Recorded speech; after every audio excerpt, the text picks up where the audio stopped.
कृष्ण कृष्ण हरे हरे हरे राम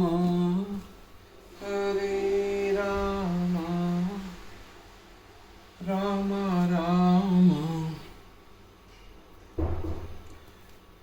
आज हम 10वें अध्याय के श्लोक 31 का अर्थ कंटिन्यू करेंगे। तात्पर्य: समस्त जलचरों में मगर सबसे बड़ा और मनुष्य के सबसे घातक होता है, अतः मगर कृष्ण का प्रतिनिधित्व करता है। सर्गा नामा दिरंतश्च मध्यम चैवामहर्जुनम अध्यात्म विद्या नाम वाद प्रवदत्तामहम। सर्ग नाम संपूर्ण सृष्टियों का आदि प्रारंभ अंत च मध्याम मध्य च भी एव निश्चय ही अहम मैं हूँ। अर्जुन, हे अर्जुन, आध्यात्म गान विद्या नाम विद्याओं में वाद स्वाभाविक निर्णय प्रबुद्धताम तर्कों में अहम मैं हूँ। हे अर्जुन, मैं समस्त सृष्टियों का आदि मध्य और अंत, समस्त विद्याओं में आध्यात्म विद्या हूँ और तर्क शास्त्रियों में मैं निर्णायक सत्य हूँ। तात्पर्य: सृष्टियों में सर्वप्रथम समस्त भौतिक तत्वों की सृष्टि की जाती है। जैसा कि पहले बताया जा चुका है, यह दृश्य जगत महाविष्णु गर्भोदकशायी विष्णु तथा क्षीरोदकशायी विष्णु द्वारा उत्पन्न और संचालित हैं। बाद में इसका संहार शिवजी द्वारा किया जाता है। ब्रह्मा गौण सृष्टा हैं, सृजन पालन तथा संहार करने वाले हैं। ये सारे अधिकारी परमेश्वर के भौतिक गुणों के अवतार हैं, अतः वे ही समस्त सृष्टि के आदि मध्य तथा अंत हैं।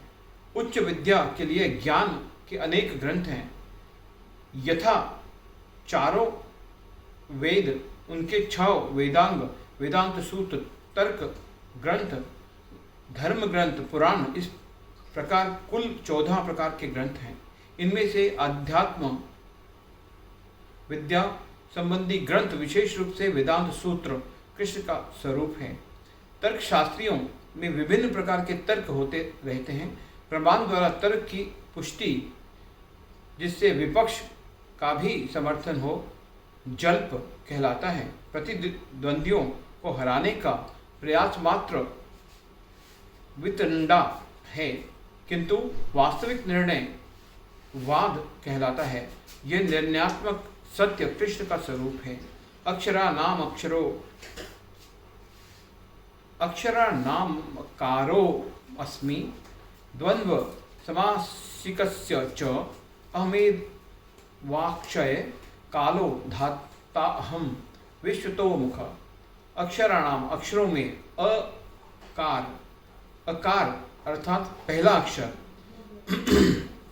अस्मि हूँ, द्वंद्व समास समासिकस्य समासिक शब्दों में, च तथा अहम मैं हूँ, एव निश्चय ही, अक्षय शाश्वत, काल समय, धाता सृष्टा, अहम मैं, विश्वतः मुख ब्रह्मा। अक्षरों में मैं ओंकार और सब मासों में द्वंद्व मास में शाश्वत काल भी हूँ और सृष्टाओं में ब्रह्मा हूँ। तात्पर्य: अकार अर्थात संस्कृत अक्षर माला का प्रथम अक्षर अ वैदिक साहित्य का शुभारंभ है। अकार के बिना कोई स्वर उच्चरित नहीं हो सकता, इसलिए यह आदि स्वर है। संस्कृत में कई तरह के समासिक शब्द होते हैं, जिनमें से राम कृष्ण जैसे दोहरे शब्द द्वंद्व कहलाते हैं। इस समास में राम तथा कृष्ण अपने उसी रूप में हैं, अतः यह समास द्वंद्व कहलाता है। हरे कृष्ण कृष्ण।